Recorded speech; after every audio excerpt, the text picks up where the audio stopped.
Welcome, everyone, to Avoiding the Addiction Affliction, brought to you by Westwards Consulting, the Kenosha County Substance Use Disorder Coalition, and by a grant from the state of Wisconsin's Dose of Reality Real Talks, reminding you that opioids are powerful drugs and that one pill can kill, appropriate to today's conversation. I'm Mike McGowan. Dr. Sterling Elliott is the clinical pharmacist lead for ambulatory surgery practice at Northwestern Memorial Hospital in Chicago. As a Wisconsinite, we won't hold that against you, Dr. Elliott. He specializes in matters related to postoperative pain management and ambulatory surgeries. Dr. Elliott's expertise on patient-centered pain management education and harm reduction efforts has been featured on numerous Chicago as well as national print, radio, and television outlets. He speaks at conferences, including keynote sessions, shares his expertise in pain management, the American opioid epidemic, and harm reduction with Narcan. The Illinois Human Performance Project has featured his expertise on panel discussions for high school athletes, their families, coaches, trainers, including, which is why I bring this up, a recent webinar on the drugs Kratom and 7-O, which we'll talk about a little bit later. Dr. Elliott has lent his expertise to legislative advocacy efforts at the federal and state levels, which he and I were talking about before we hit record. Welcome, Dr. Elliott. Thanks for joining us. Oh, it's a pleasure to be here. Thank you for asking me to join you, and I'm looking forward to chat. Yeah, this is one of those where I get frustrated that we limit it to a half an hour, 40 minutes or so, because we could talk all day. But where are we in the pain management field and the opioids? We know some people say opioids are prescribed still too much, and others say, oh, wait a minute, I need them for pain. Yes, it's like everything else in the American consciousness today, is that we have this spectrum that we all live on. The truth is, it is the case in most circumstances, lies in the middle. But the reality is that opioids are still a significant component, if not still an anchor component of managing pain in the United States of America. I think there is unquestionably a philosophical shift that's taken place over a period of about 20 or so years. I think by and large, those who treat pain and work in that area are really of the mindset that the degree to which you can limit opioids and make them a lower line option to manage pain, you're going to do a lot better for the best interest of your patient, right? We have guidelines that first came out, the first time pain guidelines came out from the CDC was in 2016. And you think about how long opioids were the anchor of pain management. And at that point, the stage at which the problem had existed, you think, wow, took that long to write guidelines. And it did. But it was important that it happened.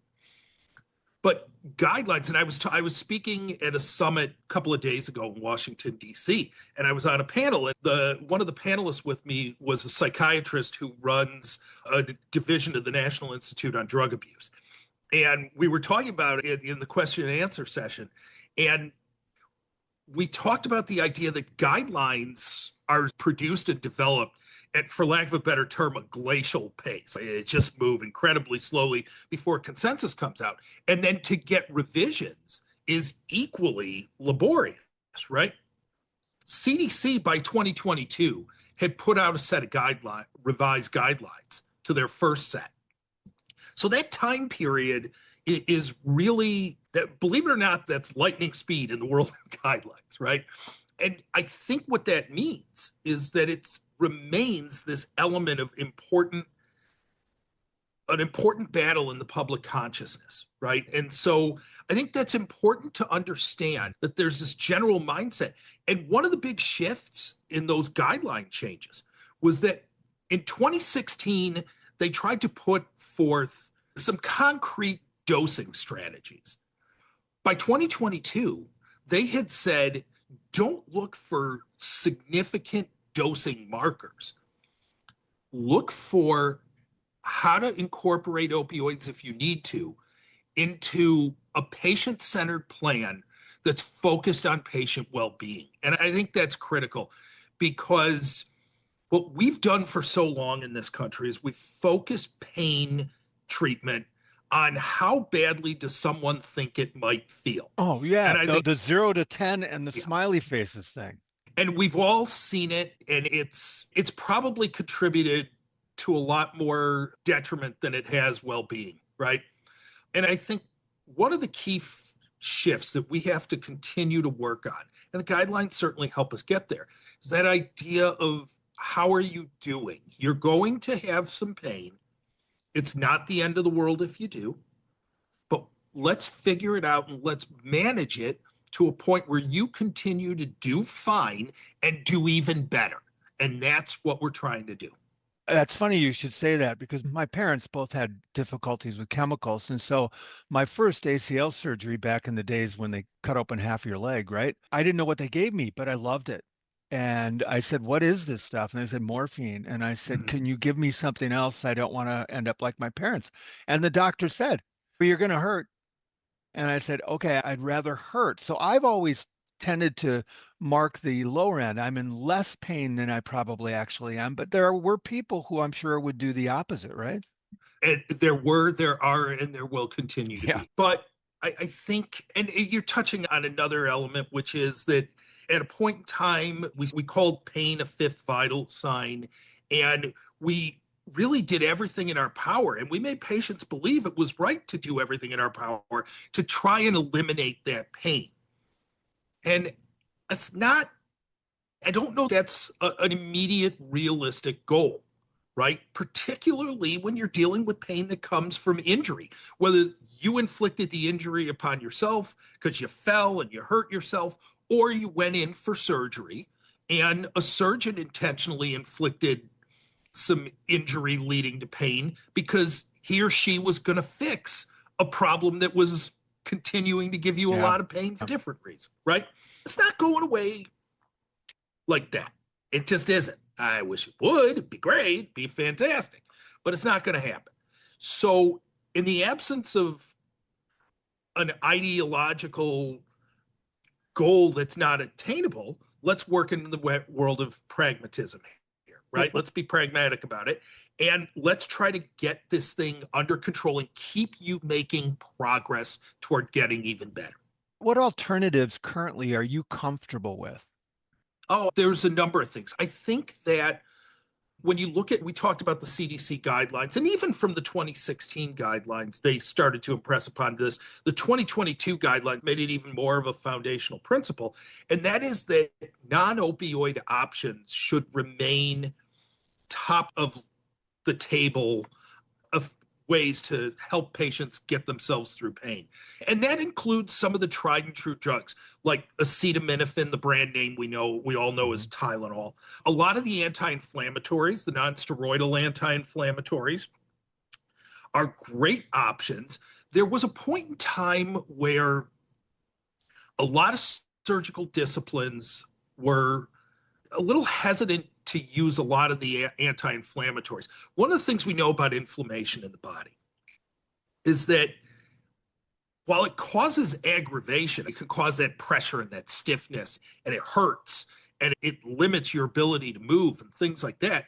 We do need some of it when you're injured because that helps direct some of those chemicals that your body makes on its own to get to that site Mm. and help healing, right? So you don't ever want to blow out inflammation. And it's one of the reasons why we've never really gone to steroids as a large scale pain relief strategy. They could be, they're great. They're the best anti Mhm. inflammatory drug we've ever seen.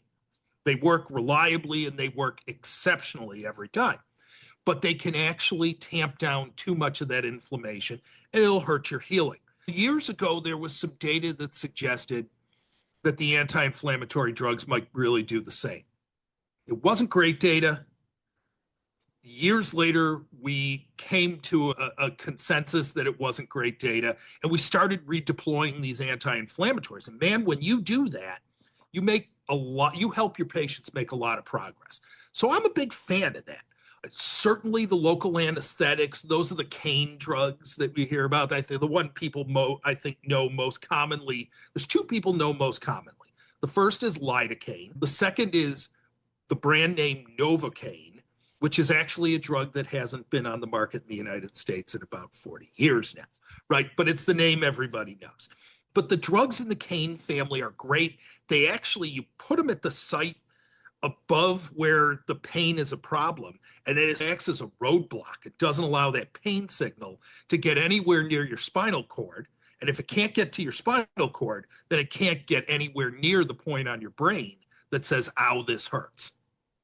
We've used those and we've developed some different iterations of those, and those are great. And then we're starting to see some development of some new oral medications that are out there that are trying to act in ways that avoid those opioid pathways that get you into so much trouble. Those are really promising, and I'm interested in seeing how those go. One of the probably the most top of mind one is a drug. The generic name is called suzetrigine. The brand name is called Journavx, and it's manufactured by a company that's out of Boston. And what they've done is they've leveraged all this knowledge that they have about the sodium channels in the human body. And that's really what's responsible for causing changes in the flow of sodium, which leads to the pain signaling. And they figured out a specific subtype of that sodium channel to block. And when you do that, you block a lot of the pain signaling without blocking some of the other components of the sodium channel issues that lead to some of the problems, right? The biggest reason we've got to be really careful with the cane drugs, with the local anesthetics, is that when you block sodium channels of all kinds, you're also going to touch some sodium channels that we've come to learn only live in the heart. And the most dangerous thing we know can happen when you use the local anesthetics, the cane drugs, is that if you block the channels in the heart, whenever you block the movement of sodium, you also block the opposite movement of potassium. Yeah. And that's what leads to cardiac arrest. So probably the most critical adverse effect, we call it, of using the local anesthetics is the possibility of a cardiac arrest. So it's fascinating that this company has used its longstanding knowledge of the sodium channels to do that. And it's a new product that's out there. So it'll be interesting to see what kind of footprint it makes. It's interesting you would say that when I asked, because I noticed that you didn't leap off and mention what I did in my introduction, which some people are using, which is kratom, right? And 7-OH. Yeah. So my guess is that you're not advocating gas station pain relief.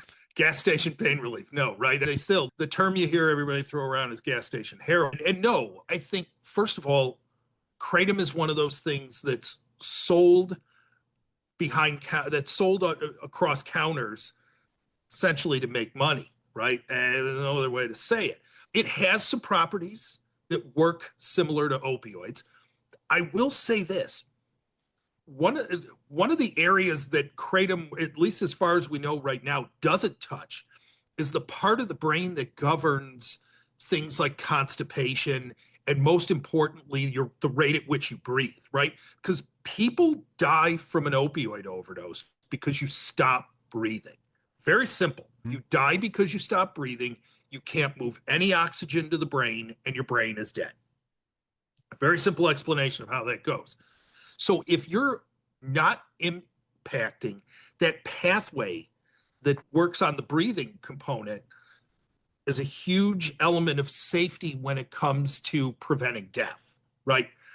But it still doesn't necessarily mean that it's not touching the dopamine portions of your brain. And that's what drives the problems that people get into with addiction and seeking the reward. And kratom is a plant. Kratom is a plant.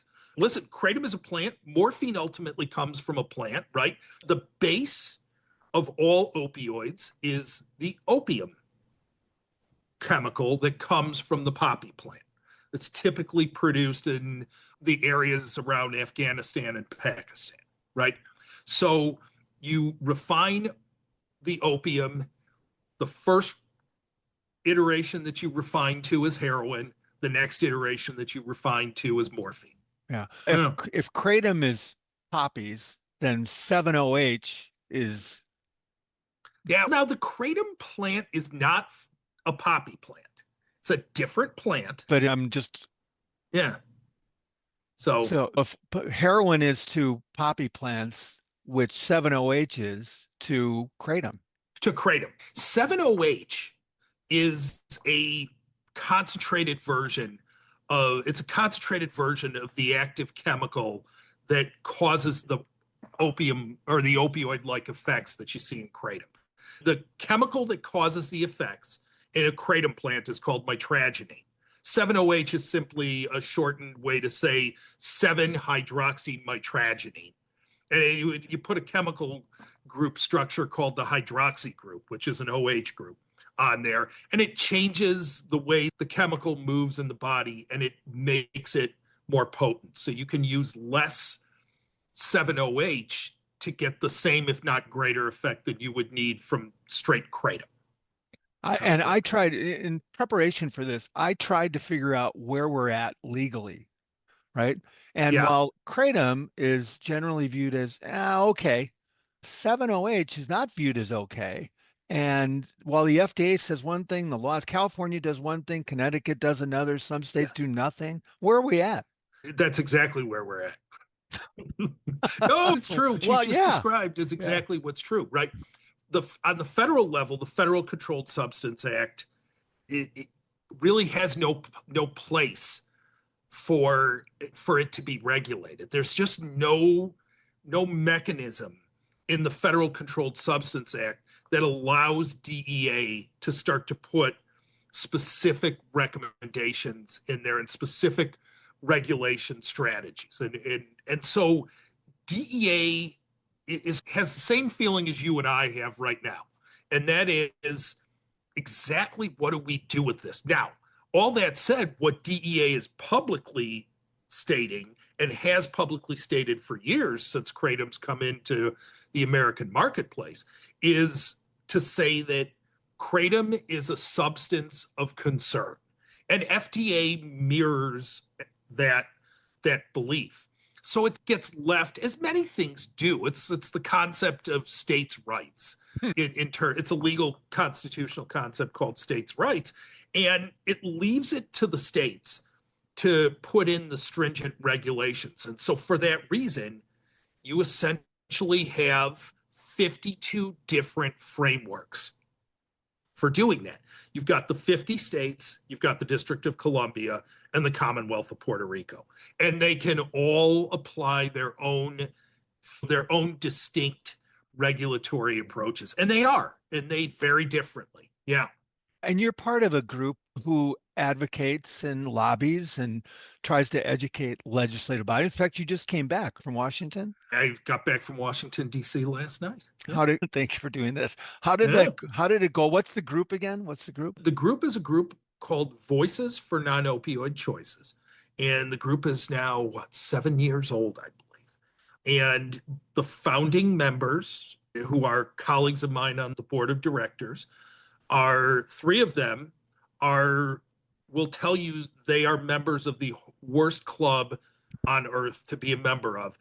They all lost sons to Oh, opioid overdoses as a consequence of having had trouble after they first started using opioids as prescription drugs to help manage pain after surgery, sports injuries.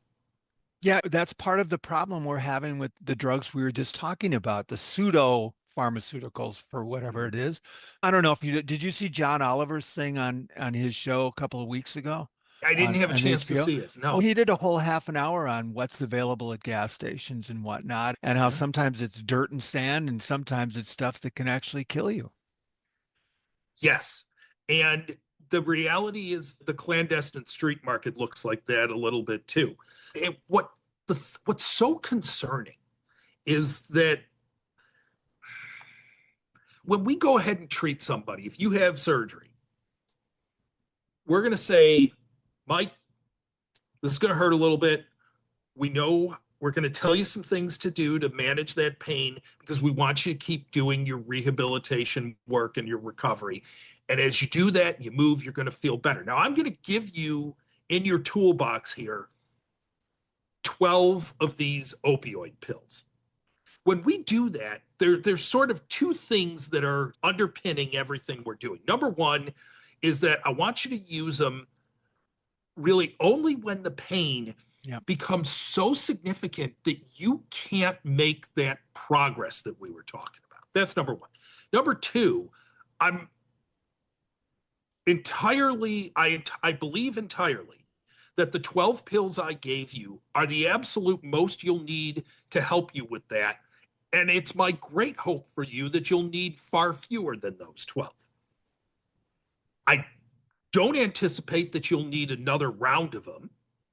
And when you're done with the small fraction of the only 12 I'm going to give you, I want you to get rid of them when you don't need them anymore. That's not how this goes sometimes. No, it doesn't. No, You got a because we don't relative always, that says yeah, you still got some of those.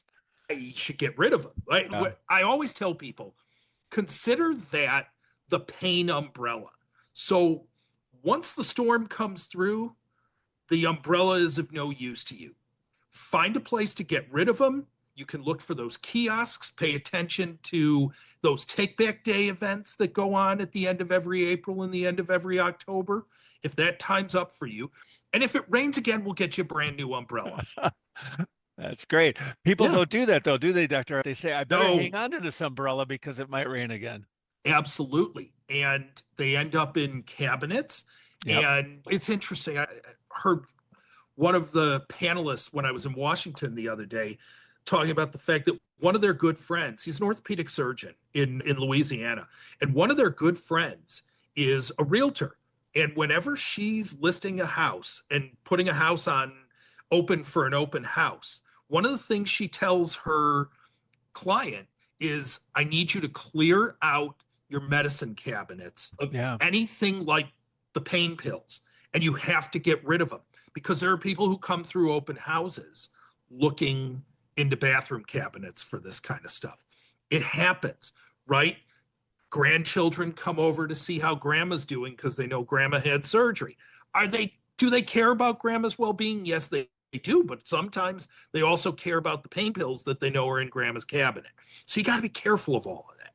Yeah, and we were talking off air. You're optimistic when you talk to legislators and those that can construct laws. I am. I think that there is a recognition across party lines that the opioid issue is something that needs to be solved, right? The latest CDC statistics tell us that 122 people are dying every day from an opioid overdose. That's coming And down though, right? it's come down a lot, right? The Yeah. height of this thing was 22, 23, where we were seeing like it was like almost 220 people Right. dying every day, right? So the numbers have come down.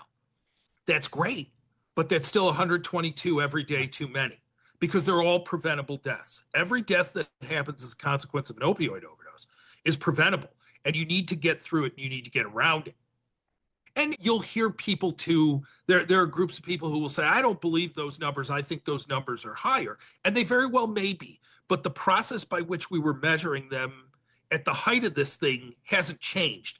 So if the numbers today are lower than what you think is true, the numbers then were higher than what were reported as well. So I think it moves in a proportional basis. And it shows that there's an effort and that the things we're doing are making progress. And legislators at the federal level and in many states are conscious of trying to do their part, right? So yes, I'm optimistic. It's why I do this work with this group. It's why I go to Washington D.C. at least once a year. And your group was partially responsible for enacting legislation that will sunset, right?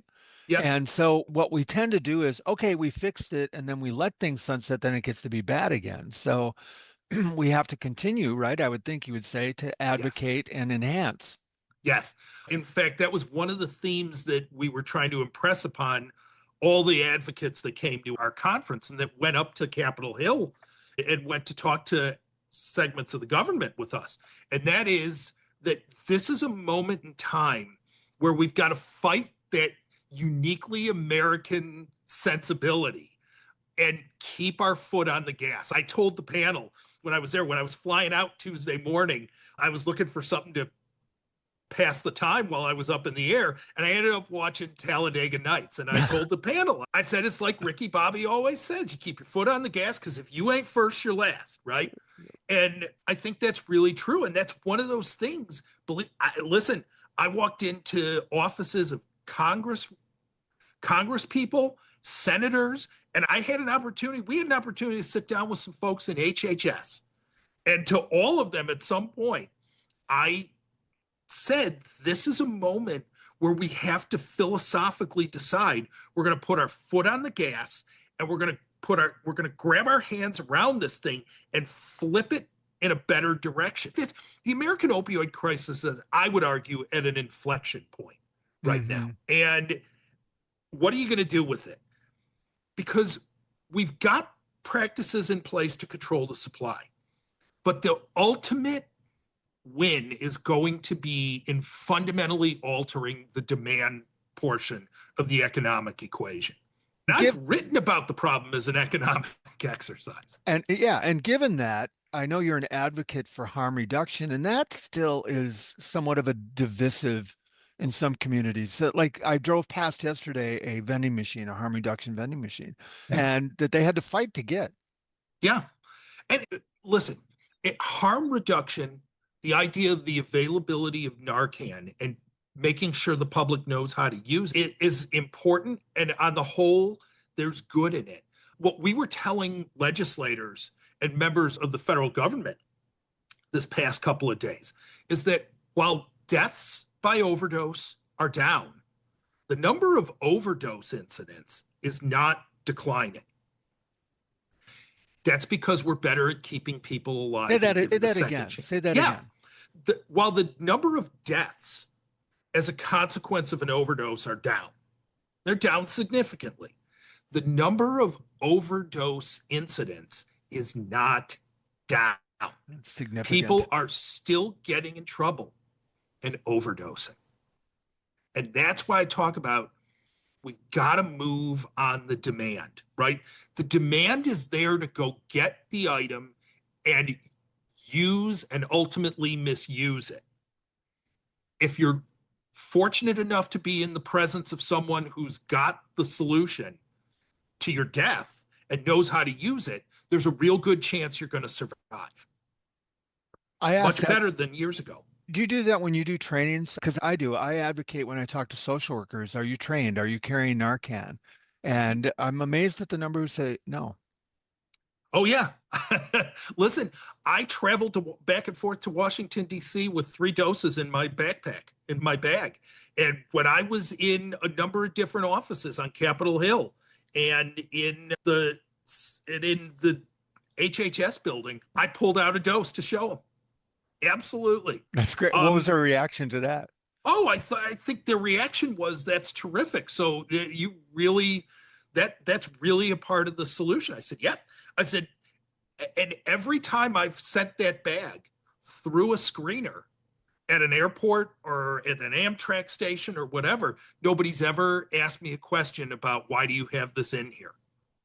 That's great. That's great. Either they know what it is, they recognize it, and they're like, let's go, that's good, or it doesn't register as a problem. But all that said, we still have to get the number of overdoses down, right? Still got to get that down. You got to get the number of people who are having use disorders down. You got to do all of that. And so fighting this battle is a battle that's fought in 360 degrees around the entire problem, right? Sometimes when I talk to groups, I throw up a nice image that I found of a Kraken monster with all the ominous look and the tentacles. And I describe it that way, right?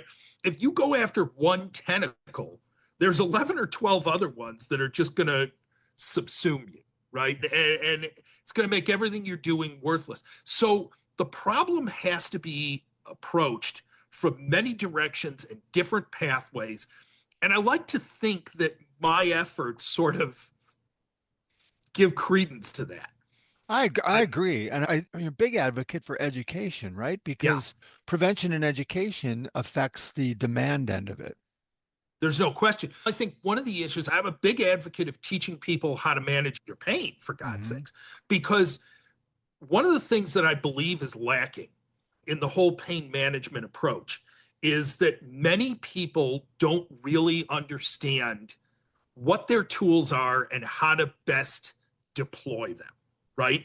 And sometimes there's a little bit of nuance and you got to learn a little something about it. You got to figure out what's going on here, right? I have pharmacy students that do a lot of this work with me when they're on rotation.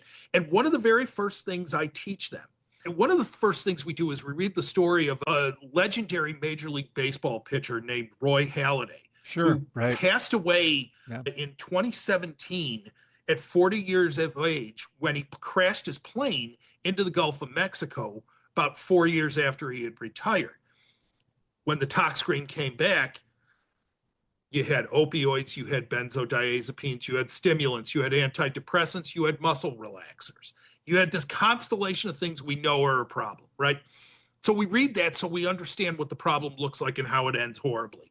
And I have a guy that's now become a good friend of mine. He's a former NFL offensive lineman, and he wrote a book about his experience with addiction, and it actually coincided with the fact that he was a 6'7", 340-pound closeted gay man. And that was powering his decision to go down that path of misuse of opioids that he was getting, had free reign to get because of the injuries that he would occur, right? But he's alive today. He and I are friends, and we do some engagements sometimes. And it's because people intervened and helped him, right? So one of the things I always tell students is you got to look at somebody, you got to say, who are you and what's your deal? And that's a big part of how you power teaching people what to do well.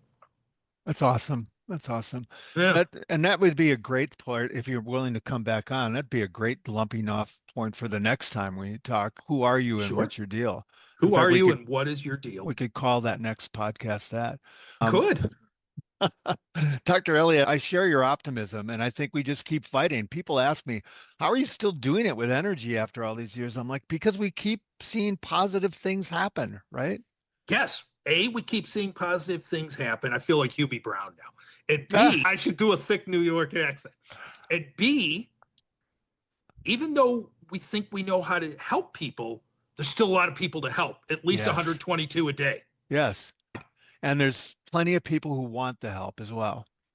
Sure, there are people who want to get the help. Not all people who suffer the issue the first time are going to want the help.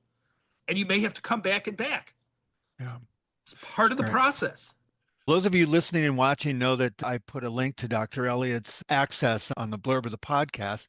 Thanks so much for doing this. I really appreciate it, especially coming back from a trip to Washington. Really appreciate that. Happy to do it. Yeah, we hope that those of you listening, watching, find the courage and support wherever you are. We thank you for listening. We want you to be safe. We want you to be well. And we also want you to be educated. It helps.